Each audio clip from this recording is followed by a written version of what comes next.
So, ayan, okay guys, meron tayong parcel na dumating. Ayan guys, oh.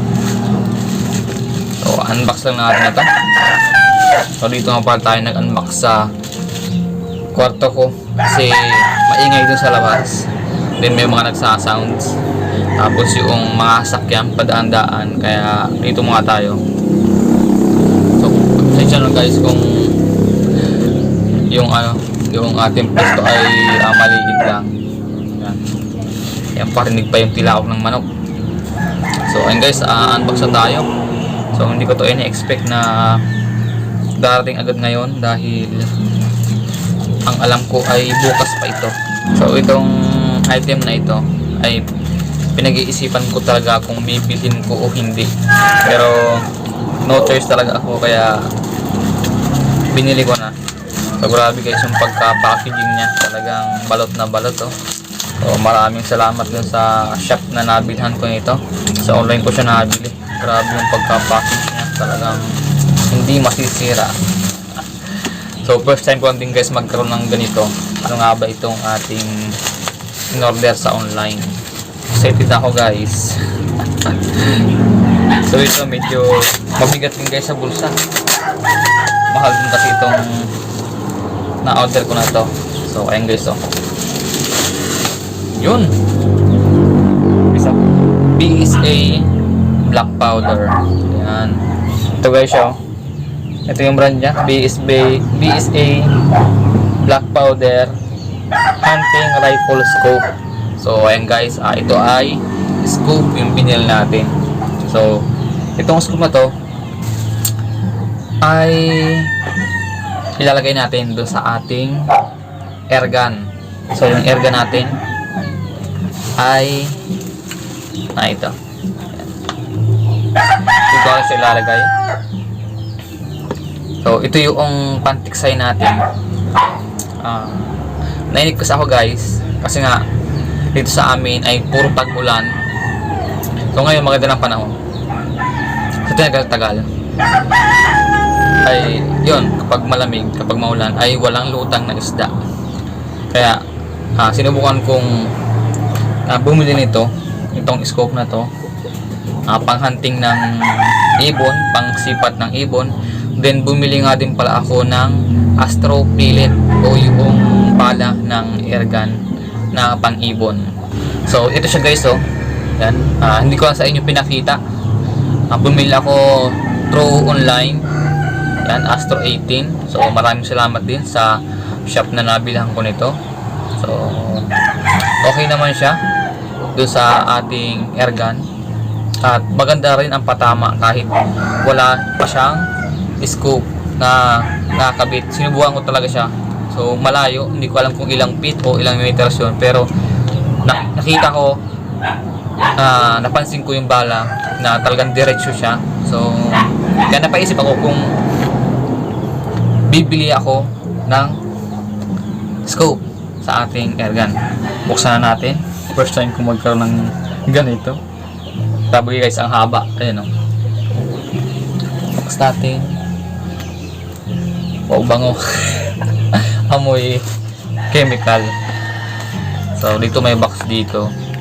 Hindi ko alam kung ano ito. Mamaya, titingnan natin yan. Ano pa yung mga nakalagay dito sa box. So, yung space ko ay hindi maganda. Dahil nakukulang ako dito. Wala tayong patungan. So, dito, ito, meron din siya dito. Bilog, hindi ko alam kung ano to. Mamaya na rin yan. Then, tingin ko ito na yung scope. So, yan. At dito ay meron siyang battery. Ayan. So, yun lang guys yung laman noong box. Ayan. Wala na. Ayan, wala na siyang laman. Unahin ko na ito. Ito yung scope malamang. Wow, grabe. Ang haba. First time ko magkaroon ng ganito. Grabe, solid. Ang bigat guys, oh. Grabe guys. Oh my god guys. Grabe, hindi ko siya akalain na ganito kalaki. Yan guys, oh. kung kukumpara sa aking kamay, ayan, grabe ang haba. Grabe guys, ang ganda oh. Yan. Sa forma pa lang, mamahalin na. So, yung hindi lang kung metal ito. Pero tingin ko metal siya. Alloy, ganyan. Para siyang napakamahal guys na scope. So, ayan din yung brand, BSA, Black Powder. So, hindi ako familiar dito sa ganito dahil first time kong bumili ng ganito talaga guys, magkaroon ng ganito. So, ayan. Paano to? So, ayun. Takip lang para siya. Malamang pwede itong wait lang. Yan. Oh. Yun. Yan. Tapos dito ay ganun din yun. Maganda din yan. Ang ganda guys. Ang ganda na kanyang design. So, matigas lang siya. Matigas lang siya. Ayan. Try natin. Okay. So, ayan. Ayan guys. Ayan. Ayan. Meron siyang crosshair kung tawagin nila. Ayan. Tapos, kung hindi ako nagkamali, meron din tong kulay pula at kulay green na ilaw. Yung crosshair niya. Mamaya pakita ko sa inyo. Guys, ang ganda. Grabe, hindi ako makapaniwala na makakabili ako nito at makakahawak ako ng ganito dahil first time ko pa lang. So ito, may mga ano siya, hindi ko alam kung anong tawag dito. Ganoon din dito. Ayan. Tapos may mga number. Ayan, may mga number. So sa YouTube ko lang siya hanapin o pag-aaralan. Tignan ko. Tapos dito meron din siyang mga number dyan. May mga number pa siya. Okay, so ito ay dito mga atin sa gilid. Okay, meron siyang mga yan, di ko lang kung tawag dito. Tapos dito meron tayong target. Ayan. Siya nga pala guys, yung sukat nga pala ito ay 416 by 44. So ayan, meron siyang mga manual sa dyan. So next tayo dito. Ano ito? Hindi ko alam kung tawag dito. Nakabalot pa siya. Malamang guys, yung material na ginamit dito sa ating scope na binili ay alloy. Tingin ko guys, alloy siya. So magaan siya. Hindi ko alam kung para saan siya. Ayun. Para guys, mas mahaba siya. Para mas mahaba siya. Subukan natin ilagay. Okay, re-thread siya. Tapos wow, ang angas guys, ang angas. Okay, ikot lang natin. Tapos ito naman ay dito malamang.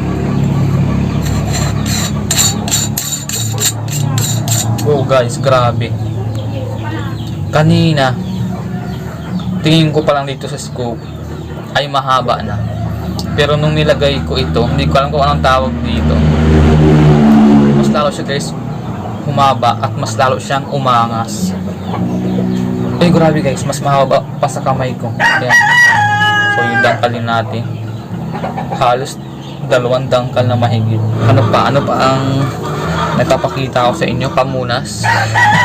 Pamunas guys yung ipapakita ko sa inyo.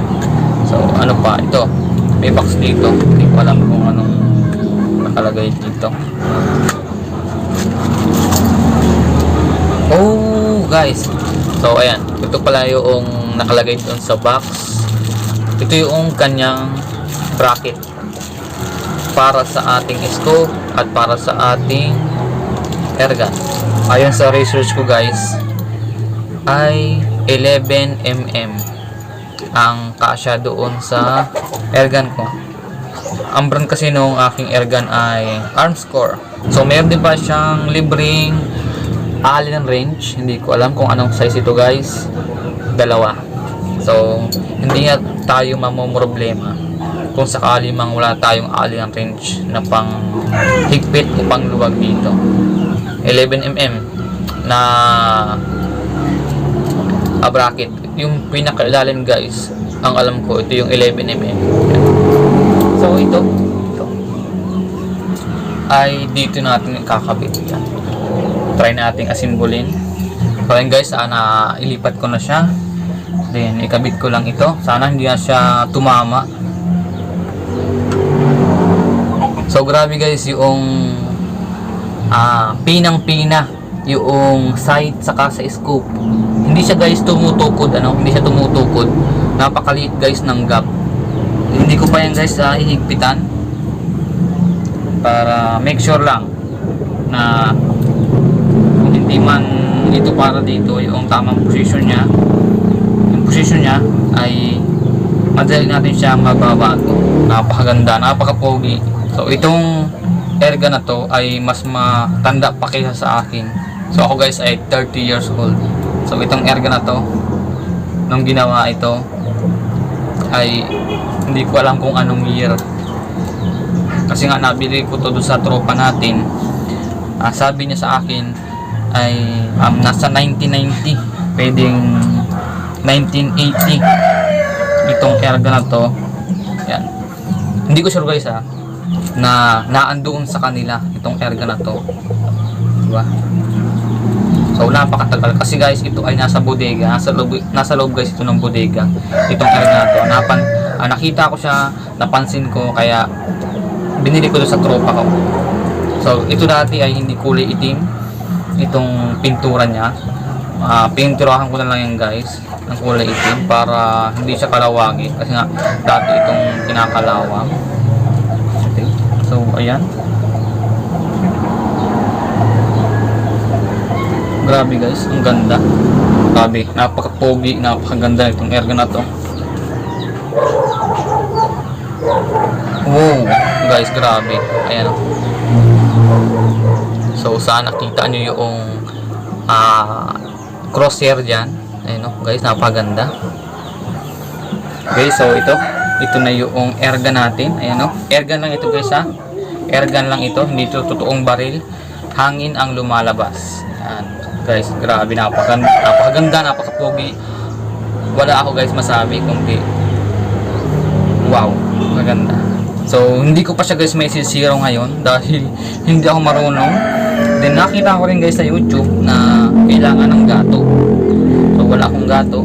Mano-mano isizeroing natin ito. So sana masiro natin ito. Then maglilibang akong maghahantay ng ibon dito. So sana may mahuli at sana ay matuloy guys dahil hindi pa naman talaga sure na tayo manguhuli ng ibon dahil malapit na rin guys ang summer, malapit na ang tag-init. Makakapaghanti nga tayo ng isda. Tiksay tayo ulit, tiksay. So ang purpose lang ito guys, kaya ako siya binili ay dagdag pogi sa ating airgun.